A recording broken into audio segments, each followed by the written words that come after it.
Blog और हमारे channel पर आप सबका हार्दिक अभिवादन।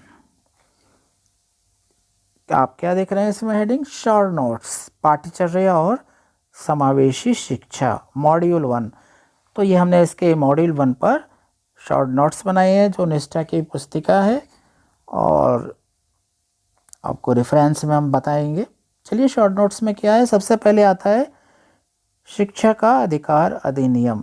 तो आपको वही करना है। नोट्स बनाने के लिए आप स्क्रीनशॉट लेते चलें, आपके पास सब चीज़ तैयार मिलेगी, या फिर आप ब्लॉग से इसका प्रिंट आउट निकाल लें।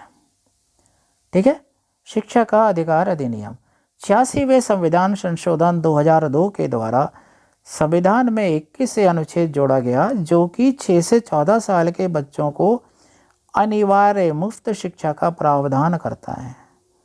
निःशुल्क और अनिवार्य बाल शिक्षा RTE अधिनियम 2009 और अनुच्छेद 21A 1 अप्रैल 2010 को लागू हुआ। ये क्वेश्चन आए थे ना, तो आपको ये और समझाते ये बताते हैं हम कि जो निष्ठा वाली किताब है उसमें जो कुछ पॉइंट्स आए हैं उसमें थोड़ा हमने और इधर उधर से सेलेक्ट करके नेट से या और कोई स्रोतों से लेकर उनको और ज़रा क्लियर किया है आपको हमने। देखते हैं, आपको खुद लगेगा ये चीज़। प्रमुख कथन कौन कौन से हैं ज़रा देख लीजिएगा। कि एक कथन है कि बच्चों को ये सिखाना चाहिए, बच्चों को ये सिखाया जाना चाहिए कि कैसे सोचें, ना कि ये कि क्या सोचें। ये कथन है मार्गरेट मीड का।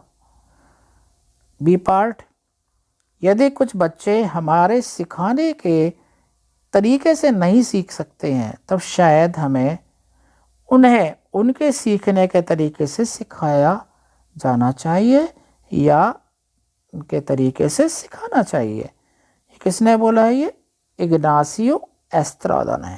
ये दो कथन है, मेन ए और बी। चलिए अब चलते हैं थर्ड पार्ट, राष्ट्रीय पाठ्यचर्या की रूपरेखा NCF 2005। इसका निर्माण NCERT द्वारा किया गया एवं इसको पूर्ण करने का कार्य प्रोफेसर यशपाल जी द्वारा किया गया। इसका प्रमुख लक्ष्य आत्मज्ञान अर्थात विद्यार्थियों को अलग अलग अनुभव का अवसर देकर उन्हें स्वयं ज्ञान की प्राप्ति करनी होती है। तो हम अभी आज NCF की कुछ पॉइंट्स में चर्चा करेंगे। देखिएगा कि NCF की प्रमुख विशेषताएं क्या क्या हैं, ये देखते हैं। इसके अनुसार प्राथमिक स्तर पर भाषा का माध्यम कैसा होना चाहिए? मातृभाषा। शिक्षण सूत्र क्या होना चाहिए? ज्ञात से अज्ञात की ओर, मूर्त से अमूर्त का प्रयोग होना चाहिए। शिक्षा को ज्ञान मानने से बचा जाए, शिक्षा नहीं सूचना को, सूचना को ज्ञान मानने से बचा जाए। बालकों के चहुमुखी विकास पर आधारित पाठ्यचर्या हो। सभी विद्यार्थियों हेतु समावेशी वातावरण को तैयार करना। फिफ्थ पॉइंट, NCF के प्रमुख तथ्य क्या क्या हैं? पहला, NCF इस मंत्रालय के पहल पर तैयार हुआ। कौन सा मंत्रालय था वो? मानव संसाधन मंत्रालय। NCF 2005 का प्रमुख सूत्र क्या है? लर्निंग विदाउट बर्डन, यानी कि बिना भार के अधिगम। NCF का प्रारंभ रविंद्रनाथ टैगोर के इस निबंध से होता है। निबंध का नाम सभ्यता और प्रगति। NCF 2005 में बल दिया गया है किस पर? शांति के लिए शिक्षा पर। NCF 2005 का भाषा फार्मूला क्या है? त्रिभाषा फार्मूला। NCF 2005 के अनुसार मार्गदर्शक सिद्धांत में निहित है क्या? ज्ञान को स्कूल के बाहर के जीवन से जोड़ना। NCF 2005 के अनुसार बच्चों की गलतियां क्यों महत्वपूर्ण है? बच्चे गलती कर रहे हैं तो उसको भी इम्पोर्टेंस दी गई है। क्यों? क्योंकि यह समाधान को पहचानने में सहायता करती है गलतियां। NCF 2005 सिफारिश करता है कि प्राथमिक स्तर पर गणित की शिक्षा का केंद्र होना चाहिए। क्या होना चाहिए गणित की शिक्षा का केंद्र? कक्षा में पढ़ाए गए टॉपिक्स को जीवन से जोड़ना। NCF 2005 के अनुसार सीखना है क्या? मानसिक विकास, शिल्पकला, केंद्र एवं व्यावसायिक ज्ञान। और NCF 2005 बल देता है किस पर? करके सीखने पर। नेक्स्ट सही क्रम, ये आया था क्वेश्चन, फिर से मैंने लिखा है यहाँ पर। राष्ट्रीय शिक्षा नीति, फिर राष्ट्रीय पाठ्यचर्या की रूपरेखा, फिर आएगा पाठ्यचर्या, फिर आएगा पाठ्यक्रम, फिर आएगा पाठ्य पुस्तकें, TLM, फिर लास्ट में सीखने के प्रतिफल यानी कि जो आउटकम है, लर्निंग आउटकम। 7th राष्ट्रीय शिक्षा नीति NEP 2020, अब ये इसके जिक्र हो रहा है, देखिएगा राष्ट्रीय शिक्षा नीति का, नेशनल एजुकेशन पॉलिसी। इससे पहले कब बनी थी? 1968, 1968 और 1986 में शिक्षा पर 2 राष्ट्रीय नीति लाई गई थी। अब राष्ट्रीय शिक्षा नीति 2020 के प्रमुख तथ्य देखिएगा। अब आप क्या तथ्य हैं?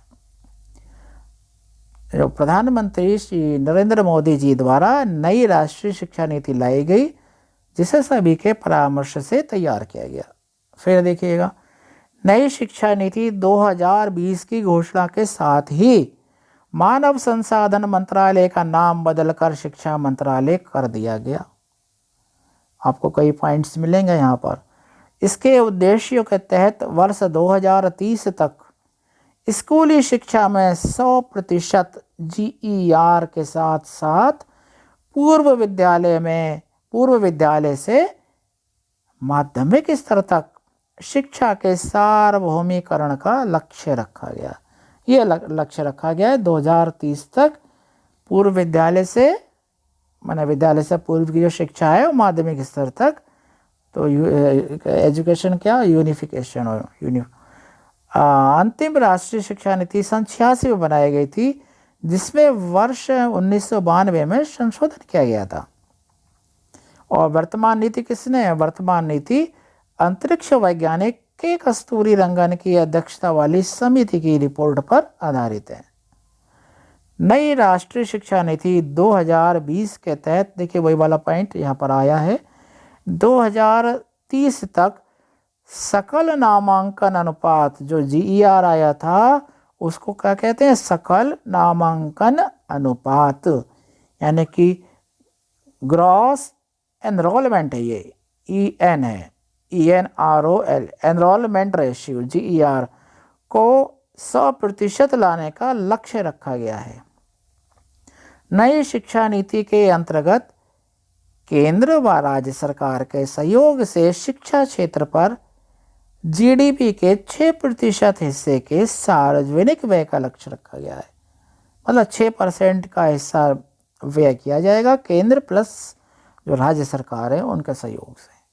आइए देखिए, अभी राष्ट्रीय शिक्षा नीति ही चल रही है और विस्तार से चर्चा हुई है यहाँ पर। अब आप ध्यान से इसे शॉर्ट नोट बनाइएगा और समझिएगा, क्योंकि इसके कई आपसे पूछा भी जा सकते, कई सेशन भी चल रहे हैं इसके, कि हाँ हमें मालूम तो होना चाहिए कि राष्ट्रीय शिक्षा नीति है क्या। देखिएगा, स्कूली शिक्षा संबंधी प्रावधान इसमें क्या क्या है ये देखिएगा। नई शिक्षा नीति में 5+3+3+4 5-3-3-4 डिजाइन वाले शैक्षणिक संरचना का प्रस्ताव किया गया है, जो 3 से 18 वर्ष की आयु वाले बच्चों को शामिल करता है।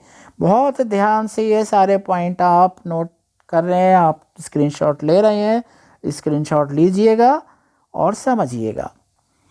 5 वर्ष की क्या है? देखिए ऊपर लिखा है ना 5, तो 5 साल की क्या है आपके पास? फाउंडेशन स्टेज, ठीक है ना। 3 साल का इसमें प्री प्राइमरी स्कूल है, जिसमें ग्रेड 1 और ग्रेड 2 आता है। आ गया ना, तो ये यहाँ तक का हो गया 5 साल की फाउंडेशन स्टेज। फिर 3 वर्ष का प्रीपरेटरी स्टेज है। फिर अगला 3 आ रहा है, वो क्या है? 3 वर्ष का मध्य या उच्च प्राथमिक स्टेज है ये, जिससे कि ग्रेड 6, 7 और 8, 6, 7, 8 के लिए है ये। और लास्ट जो 4 दिया हुआ है, 4 क्या है? उच्च, या जिसे कह रहे हैं माध्यमिक चरण, जो ग्रेड 9, 10, 11 और 12, 9, 10, 11, 12 के लिए है वो।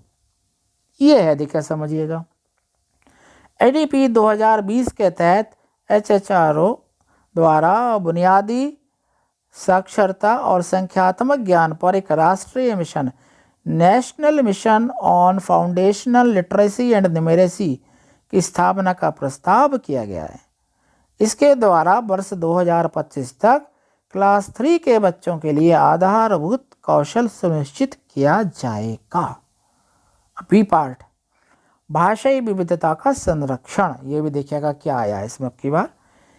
NEP 2020 में क्लास 5 तक की शिक्षा में मातृभाषा या स्थानीय या क्षेत्रीय भाषा को अध्ययन के माध्यम के रूप में अपनाने पर बल दिया गया है। साथ ही इस नीति में मातृभाषा को कक्षा 8 और आगे की शिक्षा के लिए प्राथमिकता देने का सुझाव दिया गया है।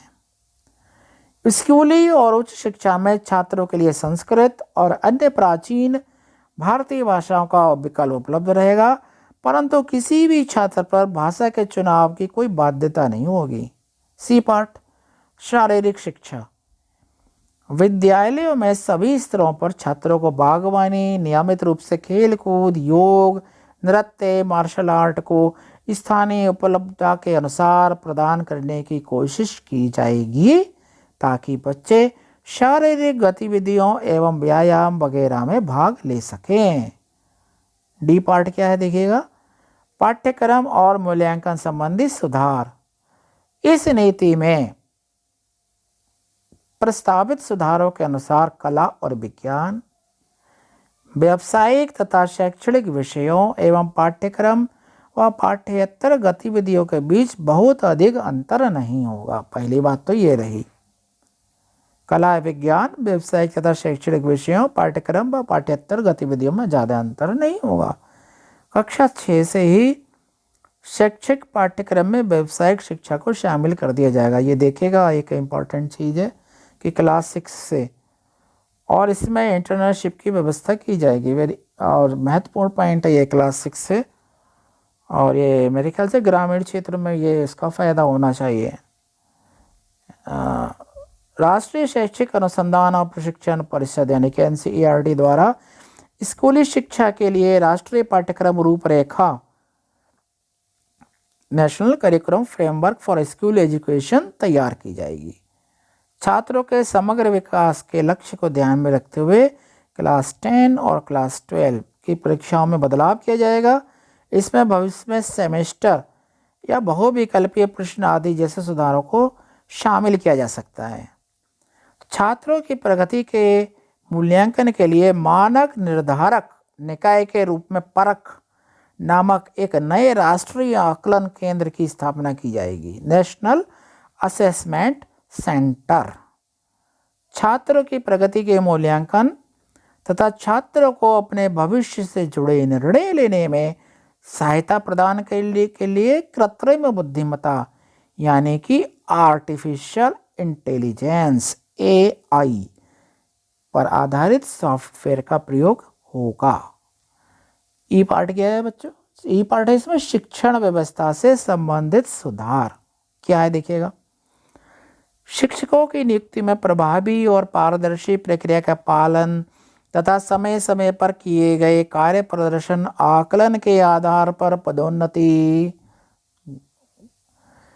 राष्ट्रीय अध्यापक शिक्षा परिषद द्वारा 2022 तक शिक्षकों के लिए राष्ट्रीय व्यावसायिक मानक, national professional standards for teachers NPST का विकास किया जाएगा।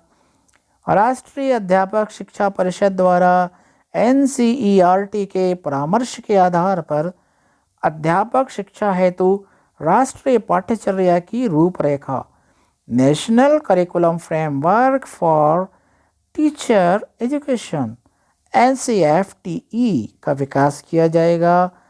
वर्ष 2030 तक अध्यापन के लिए न्यूनतम डिग्री योग्यता 4 वर्षीय एकीकृत B.Ed डिग्री का होना अनिवार्य किया जाएगा। उच्च शिक्षा से संबंधित प्रावधान NEP 2020 के तहत उच्च शिक्षण संस्थानों में सकल नामांकन अनुपात यानी कि ग्रॉस एनरोलमेंट रेशियो को 26.3% जो कि 2018 का डाटा है, उससे बढ़ाकर 50% तक करने का लक्ष्य रखा गया है। और वहाँ क्या रखा गया था ऊपर, आपने देखा होगा 100%। इसके साथ ही देश के उच्च शिक्षण संस्थानों में 3.5 करोड़ नई सीटों को जोड़ा जाएगा। एनईपी 2020 के तहत स्नातक पाठ्यक्रम में मल्टीपल एंट्री एंड एग्जिट व्यवस्था को अपनाया गया है। कई कोर्स एक साथ ज्वाइन कर सकते हैं या छोड़ सकते हैं। इसके तहत 3 या 4 वर्ष के स्नातक कार्यक्रम में छात्र कई स्तरों पर पाठ्यक्रम को छोड़ सकेंगे और उन्हें उसी के अनुरूप डिग्री या प्रमाण पत्र प्रदान किया जाएगा। 1 वर्ष के बाद प्रमाण पत्र, 2 वर्षों के बाद एडवांस डिप्लोमा, 3 वर्षों के बाद स्नातक और 4 वर्षों के बाद शोध के साथ स्नातक। देखिएगा ये चेंज है।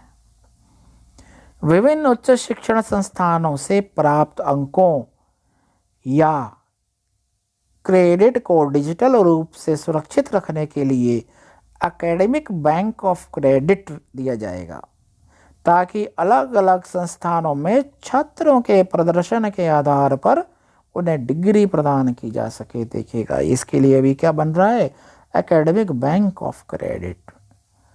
नई शिक्षा नीति के तहत एमफिल कार्यक्रम को समाप्त कर दिया गया है या कर दिया जाएगा। 9th पॉइंट देखिएगा, पाठ्यचर्या या पाठ्यक्रम क्या होता है। पढ़ने अथवा पढ़ाने योग्य विषय, वस्तु, सामग्री तथा क्रियाएं क्या कहलाती है, पाठ्यचर्या। पाठ्यचर्या को परिवर्तनकारी भूमिका निभानी होती है। और पाठ्यक्रम क्या होता है, पाठ्यक्रम होता है कक्षावार विषयवार पढ़ाए जाने वाले विषयों की सूची। पाठ्यक्रम एक दस्तावेज है जो पढ़ाए जाने वाली विषय वस्तु की क्या करता है, जानकारी देता है। और सीखने का प्रतिफल क्या होता है, एनसीईआरटी ने विकसित करा जो पठन सामग्री को रटकर याद करने के मूल्यांकन से दूर हटाने के लिए बनाया गया है। सीखने का प्रतिफल या ये अभी का है, ये 2005 का, उसी के आधार पर बोला है। एनसीईआरटी ने विकसित किया जो पठन सामग्री को रटकर याद करने के मूल्यांकन से दूर हटाने के लिए बनाया गया है। National curriculum framework. सीखने का प्रतिफल ज्ञान और कौशल से परिपूर्ण ऐसा कथन है जिन्हें बच्चों को एक विशेष कक्षा पाठ्यक्रम के अंत तक प्राप्त करने की आवश्यकता है। 11th पॉइंट क्या देखिएगा, विशेष आवश्यकता वाले बच्चे अर्थात CWSN के सीखने के प्रतिफल के प्रमुख प्रावधान क्या होते हैं। देखिएगा, अधिगम प्रक्रिया में भागीदारी, बच्चों की आपस में तुलना से बचना चाहिए, व्यक्तिगत आवश्यकताओं के अनुसार पाठ्यचर्या और सीखने के परिभाषा में बदलाव होना चाहिए, विभिन्न पठन क्षेत्रों में अनुकूलित गतिविधियों का प्रावधान, उम्र और सीखने के स्तर के अनुसार पाठ्य सामग्री होनी चाहिए, कक्षाओं का उपयुक्त प्रबंधन होना चाहिए, जैसे कि शोर है, चकाचौंध है, उसका आपको मैनेजमेंट करना होगा, ICT वीडियो डिजिटल स्वरूप का उपयोग करना होगा, गतिशीलता सहायक यंत्र जैसा व्हील चेयर, वैसाखी, सफ़ेद बेंच, श्रवण सहायक, ऑप्टिकल या गैर ऑप्टिकल सहायक या शैक्षिक सहायता वाले सामग्री जो है जैसे कि टेलर फ्रेम, अबेकस का प्रयोग। अन्य बच्चों को विशेष आवश्यकता वाले बच्चों की विशेषताओं और कमजोरियों के प्रति संवेदनशील बनाना होगा। आकलन के सफल समापन के लिए उपयुक्त विधि का चयन करना होगा और अतिरिक्त समय का भी चयन करना होगा। ये सब CWSN के लिए है। घरेलू भाषा के लिए सम्मान और सामाजिक सांस्कृतिक परिवेश से जुड़ाव। समावेशी कक्षाओं की बात आ रही है, देखिए अब आप, ये भी इंपॉर्टेंट है सारे पॉइंट्स इसके।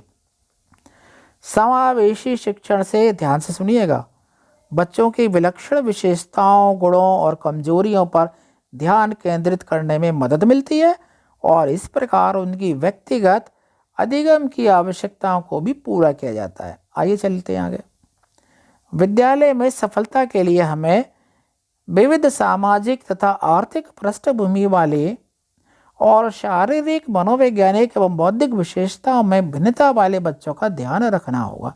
मतलब भिन्न भिन्न जो हैं जिसका सबका वर्णन किया गया है, उन सब बच्चों का हमें ध्यान रखना होगा, तभी हमें सफलता मिलेगी विद्यालय में। अगला पॉइंट, अलगाव वाली स्कूली शिक्षा की तुलना में समावेशी शिक्षा का तरीका कम खर्चीला और ज़्यादा प्रभावी होता है। कक्षा का माहौल ऐसा हो कि हर बच्चा खुश और तनाव मुक्त रहे। ये तो आपने महसूस ही किया होगा। जब सभी बच्चे उनकी पृष्ठभूमि या सीखने की ज़रूरतों पर आधारित भेदभाव के बिना एक साथ शिक्षित होते तो सभी को लाभ होता है। ये फायदा है इसका। शिक्षा का उद्देश्य केवल समावेशी विद्यालय ही नहीं, समावेशी समाज भी बनाना है।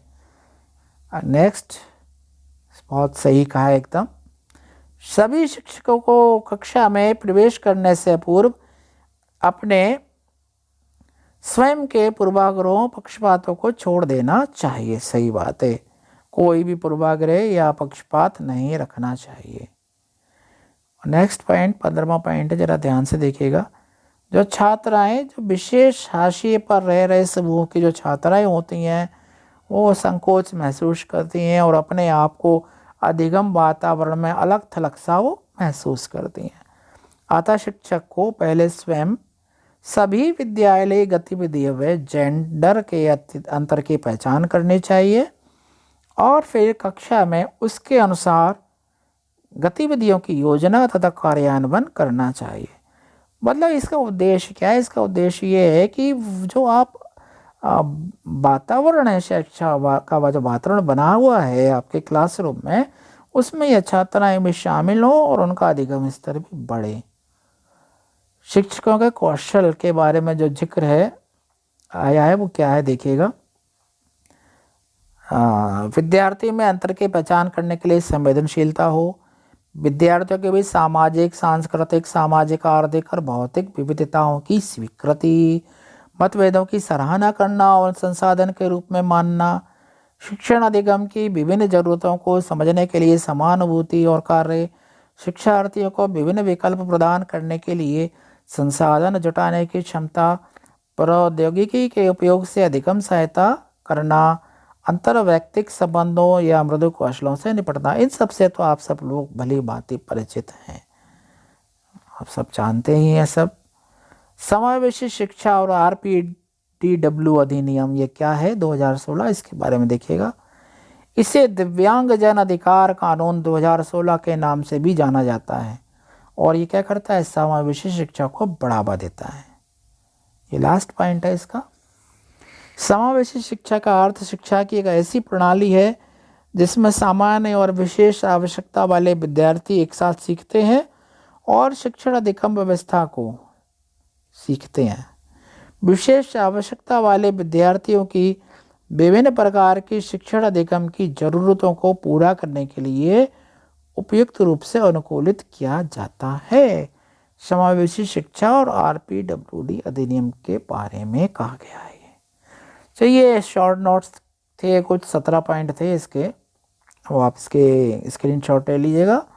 और जो रेफरेंसेस है वो निष्ठा पुस्तिका है, विकिपीडिया है, दृष्टि IAS और इंटरनेट से प्राप्त सामग्री है जिनके कि हम आभारी हैं बहुत। और आगे जो हम नोट्स हैं जो भी आपके लिए जो भी हम बनाएंगे उसका आपके पास नोटिफिकेशन आ जाएगा। आप सबसे पहला काम आपको यही करना है कि इस चैनल को सब्सक्राइब कर लें और बेल आइकन को प्रेस कर दें, जिससे कि जो आगे आने वाला वीडियो है उसकी नोटिफिकेशन आपको प्राप्त हो सके। धन्यवाद, थैंक यू।